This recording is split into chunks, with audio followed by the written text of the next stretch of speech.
Assalamualaikum warahmatullahi wabarakatuh.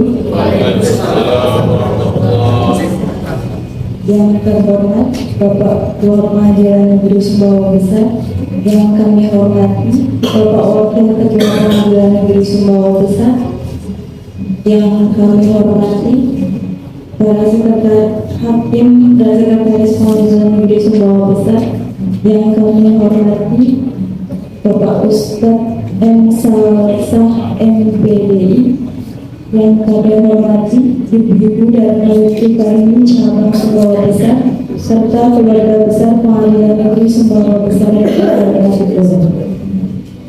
Assalamualaikum warahmatullahi wabarakatuh. Alhamdulillahirrahmanirrahim. Assalatu wassalamu asrafil anbiya'i wal mursalin wa ala alihi wa sahbihi ajma'in. Amma ba'd. Yang saya hormati Bapak Wakil, yang saya hormati Ustadz M. Salsah MPDI, yang saya hormati Sekretaris baik Pengadilan Negeri Sumbawa Besar maupun dari Bima yang jauh-jauh dari Bima, alhamdulillah bisa bergabung di sini. Yang saya hormati bapak-bapak para pejabat fungsional maupun struktural Pengadilan Negeri Sumbawa Besar, yang saya hormati rekan-rekan ASN, teman-teman BPNPN, dan saudara yang berbahagia. Puji dan syukur marilah kita panjatkan kepada Allah Subhanahu wa Ta'ala karena limpahan rahmatnya sehingga kita bisa berkumpul di pagi hari dalam sehat walafiat. Dan sebelumnya kita akan baca surat Yasin terlebih dahulu, setelah itu baru nanti masuk acara inti. Demikian yang bisa saya sampaikan, kurang dan lebihnya mohon dimaafkan. Saya akhiri. Wassalamualaikum warahmatullahi wabarakatuh.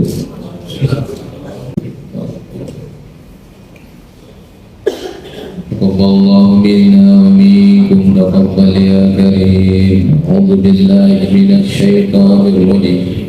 Bismillahirrahmanirrahim. Yasin wal Qur'anil hakim.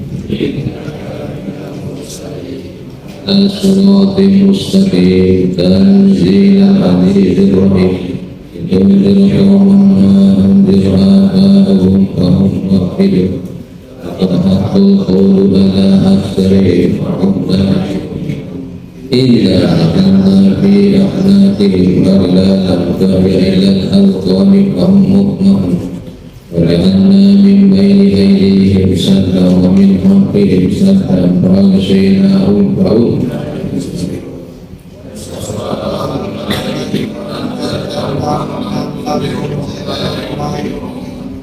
إذا أراد شيئا أن يقول له كن فيكون سبحان الذي بيده ملكوت كل شيء وإليه ترجعون. صدق الله العظيم. الفاتحة. Alhamdulillah. Sallallahu alaihi wasallam.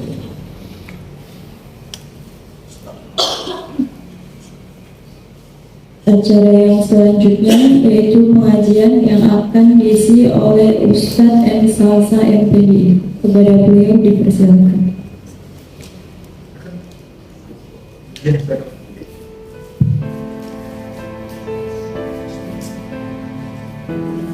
Bismillahirrahmanirrahim. Assalamualaikum warahmatullahi wabarakatuh. Yang tidak jawab salam saya berarti tidak didoakan. Dan doa ini, salam ini doa. Assalamualaikum, semoga selamat padamu warahmatullah, dan semoga Allah memberikan rahmatnya, wabarakatuh, dan semoga Allah memberikan berkahnya. Jadi kalau bapak ibu juga menjawab salam saya, waalaikumsalam. Dan untukmu juga Ustaz, semoga selamat mendapatkan rahmat Allah dan keberkahan dari Allah SWT. itu artinya salam. Oleh sebab itu kita saling doakan, mudah-mudahan kita selamat semuanya, dunia akhirat kita mendapatkan rahmat Allah dan berkah dari Allah SWT. Lagi sekali, Assalamualaikum warahmatullahi wabarakatuh.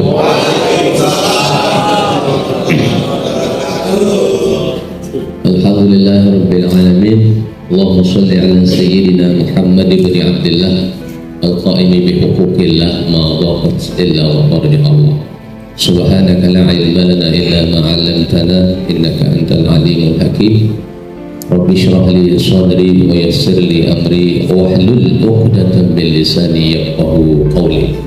Rabbi shrah li sadri wa yassir li amri wahlul 'uqdatam min lisani yafqahu qawli. Qala ta'ala fi kitabihil karim, a'udzu billahi minasyaitonir rajim. Bismillahirrahmanirrahim. Ya ayyuhalladzina amanu taqullaha wal tanzur nafsum ma qaddamat lighad wattaqullaha innallaha khabirum bima ta'malun. Wa qala Rasulullah sallallahu alaihi wasallam, man ahabba an yubsata lahu fi rizqihi wa an yus'alahu fi asarihi falyasil rahimahu amma ba'd. Yang sama-sama kita hormati dan muliakan Ketua Pengadilan Negeri Bawah, dan yang saya hormati para wakil, para mulia hakim dan para pejabat di lingkungan Pengadilan Negeri Kabupaten Sumbawa, beserta bapak dan ibu hadirin yang tidak bisa saya sebut satu persatu. Mudah-mudahan semuanya dimuliakan oleh Allah Subhanahu wa Ta'ala. Kullu amrin zibalin la yubta'u bihamdillah bahwa aktar. Setiap perkara yang penting di majelis yang mulia yang tidak diawali dengan lafaz pujian kepada Allah, maka pertemuan majelis itu terputus dari keberkahan, tidak diberkahi oleh Allah SWT. Oleh sebab itulah mari kita sama-sama melafazkan hamdalah alhamdulillah. Ada ungkapan ulama yang mengatakan bahwa asyukru ala ni'am amanun bizawali. Bersyukur atas nikmat-nikmat Allah. Kalau ni'am bahasa Arabnya itu nikmat-nikmat Allah. Kalau nikmatun itu satu nikmat. Kalau nikmatani dua nikmat. Kalau ni'am itu jamak yang berarti beberapa nikmat. Jadi banyak sekali nikmat Allah yang diberikan kepada kita sekalian. Oleh sebab itulah wajib bagi kita untuk bersyukur kepada Allah yang setiap saat kita sama-sama sering mengucapkan pujian kepada Allah dengan pujian lafaz alhamdulillahirabbil alamin. Amalan apa yang paling bagus? Beliau menjawab, khairul a'mal as-salatul khams li waqti. Amalan yang paling bagus adalah amalan sholat 5 waktu sehari semalam tepat pada waktunya.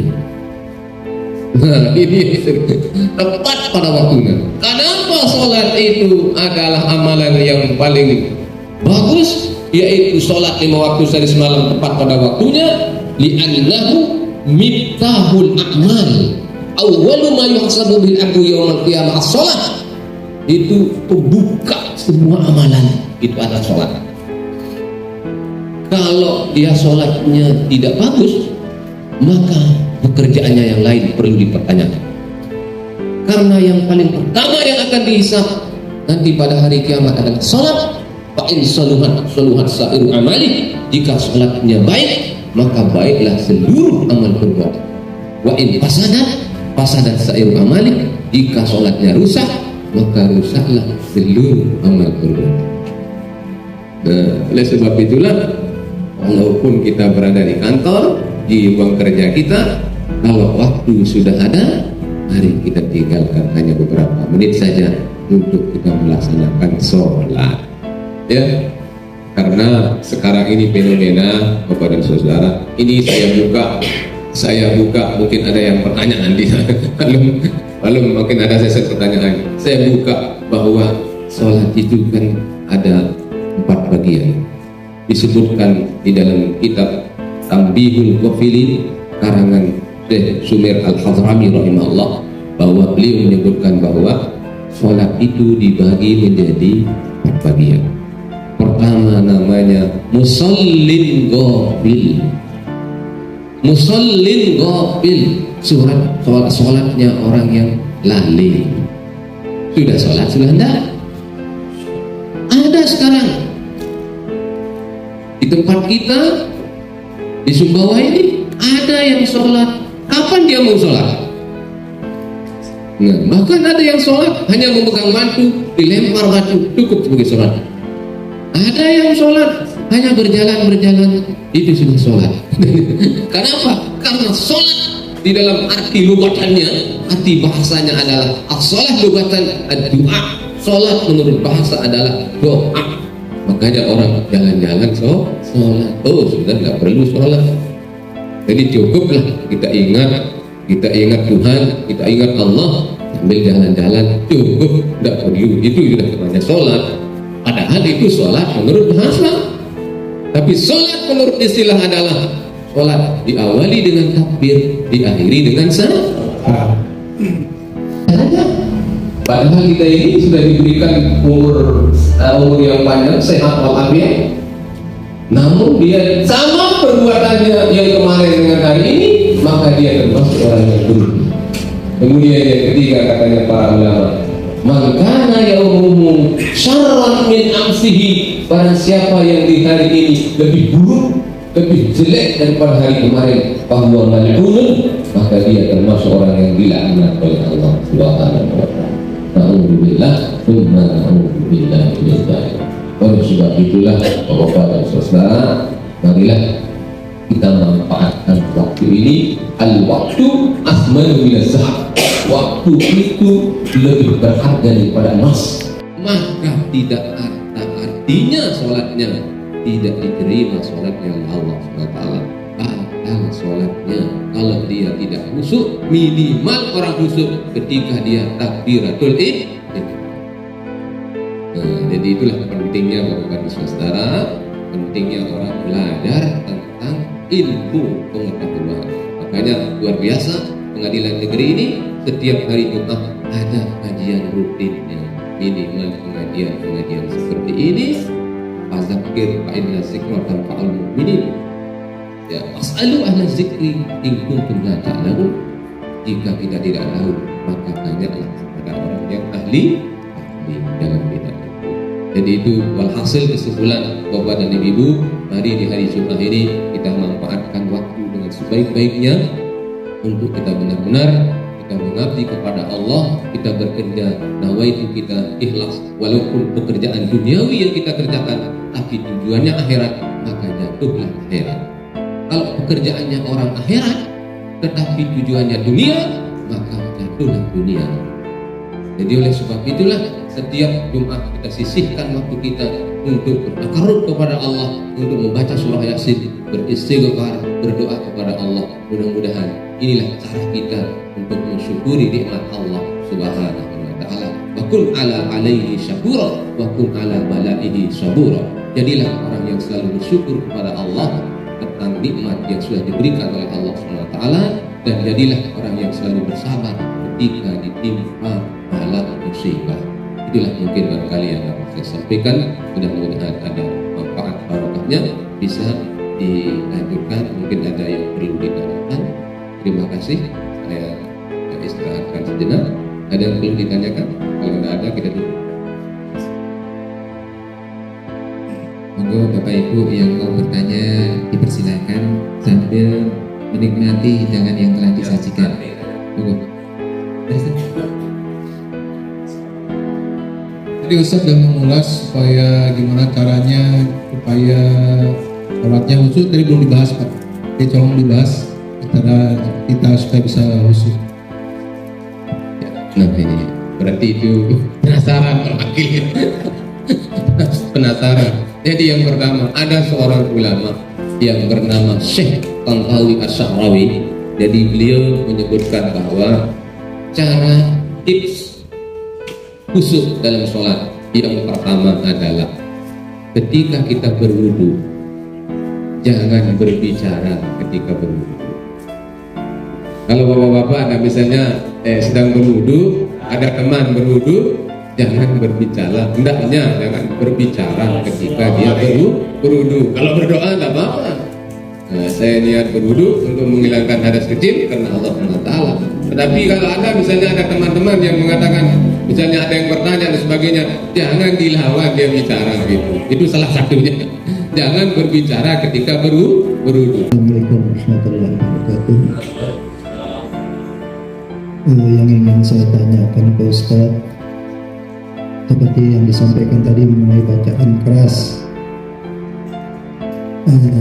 teman-teman jamaah ataupun pada saat sholat berjamaah ataupun sholat sendirian yang membacanya agak keras, yang seharusnya kita jamaah atau makmum itu membacanya secara sir, hanya imam yang bisa keras atau jahar.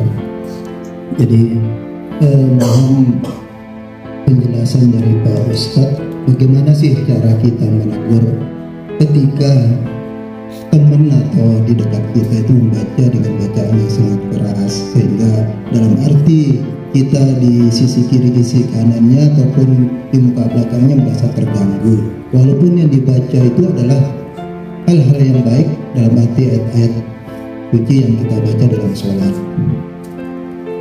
Cuman itu yang mohon mungkin kalau ada dasarnya, karena saya pernah membaca hadis riwayat Muslim, kalau tidak salah 603 604, mungkin mohon penjelasan mengenai hukum daripada bacaan keras yang dilakukan oleh teman-teman kita yang sekiranya mengganggu teman yang lain. Terima kasih Pak Ustaz. Assalamualaikum warahmatullahi wabarakatuh.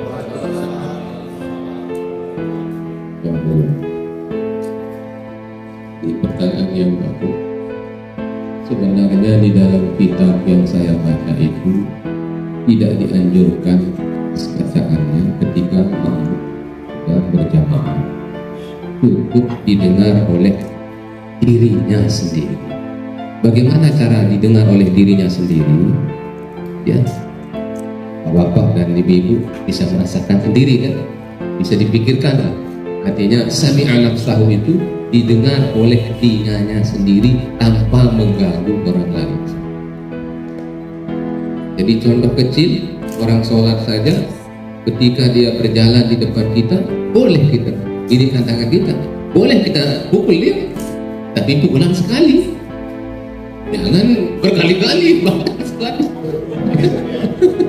Biasanya ini kan ada dalam sholat Allah sutrah, ada sutrah, ada yang pakai tiang kayu, ada yang mengatakan ulama itu cukup sajadah itu saja, itu sudah jadi sutrah kita, batasnya. Jadi kalau orang lewat di sejadah itu, maka boleh kita tanya. Tapi jangan sampai berubah pikirannya. Jadi istilahnya dengan begini supaya ada larangan. Sampai hal seperti itu sudah dijelaskan oleh baginda Nabi. Jadi karena saking tidak bolehnya orang mengganggu orang sholat, apalagi mengganggu dengan suara yang tidak jelas, mengganggu. Ya kalau orang sholat di samping kita, dia suaranya yang keras, mungkin karena kebiasaan dia ada yang sholat kalau dia tidak keras suaranya, tidak busuk dia. Oleh sebab itulah caranya bagaimana? Selesai dia sholat, kita kasih dia masukan, mohon jangan berjamaah sholat kalau tidak biasa mendengar oleh telinganya sendiri. Makanya ini terkait masbuk ya, misalnya kita sholat berjamaah kan biasanya kadang kita masuknya itu pas imam itu udah wudu, apakah kita yang telat ini harus ikut langsung wudunya atau menunggu bangun lagi? Karena saya pernah baca katanya dalam sholat itu walaupun kita berjamaah harus tetap makmum itu membaca doa kita sama Al-Fatihah. Bagaimana itu Pak Ustaz? Dia sedang ruku di rakaat pertama ini. Nah, jadi imam sedang ruku, Sami Allahu Akbar, datang makmum. Ini namanya masbuk. Datang makmum, maka hendaknya makmum itu berdiri tegak. Allahu Akbar, langsung rukuk bersama imam. Maka dia itu sudah mendapatkan satu rakaat. Itu saja. Pas ya? Ya, demikian. Barakallahu, kita berdoa kepada Allah Subhanahu wa taala di majelis yang mulia ini. Mudah-mudahan Allah menurunkan rahmatnya, menurunkan berkahnya. Mudah-mudahan Allah sehatkan kita semuanya, berada dalam lindungan Allah Subhanahu wa taala. Setiap kerja kita mudah-mudahan penuh dengan keberkahan Allah. Dan mari mudah-mudahan kita sehat. Mari kita awali doa ini dengan ummul kitab Sirril Fatihah.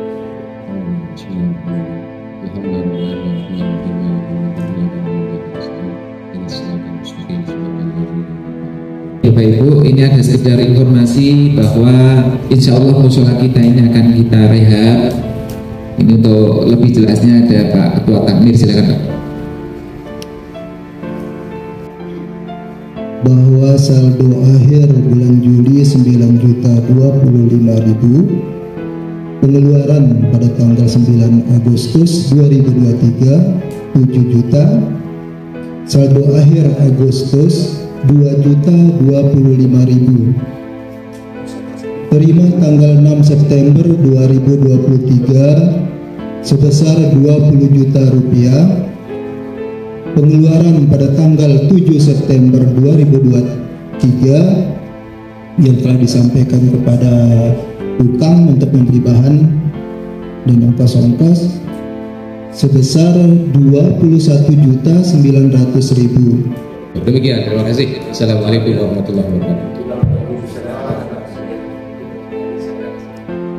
Baik, terima kasih Ustadz atas tausiahnya dan atas tambahannya. Kita bersama-sama ucapkan alhamdulillah telah selesai dan acara kita kembalikan kepada pembawa acara. Silakan. Kita tutup acara ini dengan bersama-sama mengucapkan bahwa terima kasih atas perhatiannya. Wassalamualaikum warahmatullahi wabarakatuh.